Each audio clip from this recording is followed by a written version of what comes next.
తెలంగాణ బడ్జెట్లో 6 గ్యారంటీలకు నిధులు ఎందుకు ప్రకటించలేదని ప్రశ్నించారు మాజీ మంత్రి బీఆర్ఎస్ నేత ప్రశాంత్ రెడ్డి.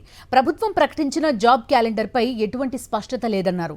అసెంబ్లీ సాక్షిగా సీఎం, డిప్యూటీ సీఎం అబద్ధాలు మాట్లాడారని, బీఆర్ఎస్ మహిళా ప్రజాప్రతినిధుల్ని అవమానించారని మండిపడ్డారు.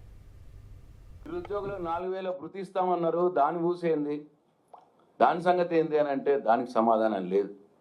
రైతు భరోసా 15,000 రూపాయలు అన్నారు, మరి దానికి సరిపడా డబ్బులు లేవు అని అంటే దానికి సమాధానం లేదు. జాబ్ క్యాలెండర్ అన్నారు, 2 లక్షల ఉద్యోగాలు అన్నారు, సంవత్సరంలోనే నింపుతామన్నారు.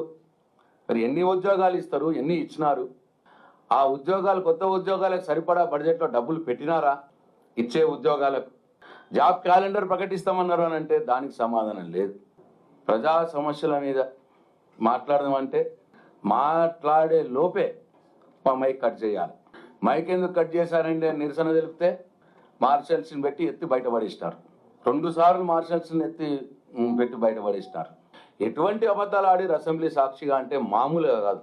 డిప్యూటీ సీఎం గారు అంటారు, బట్టి విక్రమార్క గారు, 75 కోట్లతోటి నేను సీతారామ ప్రాజెక్టులో 75 కోట్లతోటి నేను 1,00,000 ఎకరాలకు సాగునీరు అందిస్తాను తొందరలోనే అన్నమాట మాట్లాడినాడు.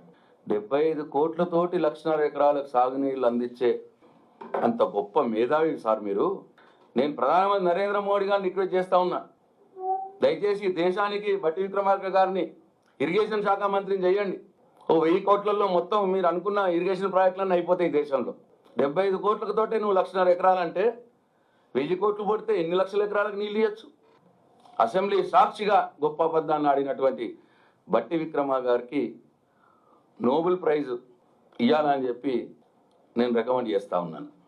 కేటీఆర్ గారు మంచి డిస్కషన్లో బాగా మంచి డిస్కషన్ చేస్తూ ఉంటే ముఖ్యమంత్రి రేవంత్ రెడ్డి గారు మధ్యలో వచ్చి అనవసరంగా, ఏమి సందర్భం లేదు, ఏమీ లేదు, అనవసరంగా మా మహిళా శాసనసభ్యురాల్ని అవమానం చేసే విధంగా మాట్లాడినాడు.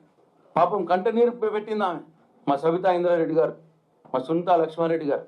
చివరికి ఆమె ఉప ముఖ్యమంత్రి గారు ఏం ముఖం పెట్టుకొని వచ్చినామమ్మా అంటాడు ఆయన. ఆమె పాపం బాధపడుతూ అన్నది, నా కర్మగాలి వచ్చిందయ్యా అసెంబ్లీకి, నా భర్త పోయి నా కర్మగాలి ఈ ముఖాన్ని పెట్టుకొని వచ్చినా నేను అసెంబ్లీకి అని కంటతడి పెట్టింది. ఇట్లా మహిళా శాసన సభ్యుల్ని అవమానపరిచి 4.5 గంటలు మా 3 మహిళా శాసన సభ్యులు నిలబడి 1-2 నిమిషాలు మైక్ ఇవ్వండి అని చెప్తే అసలు మైకే ఇవ్వకుండా వారికి అసెంబ్లీ చరిత్రలో ఎప్పుడు ఇట్లా జరగలే.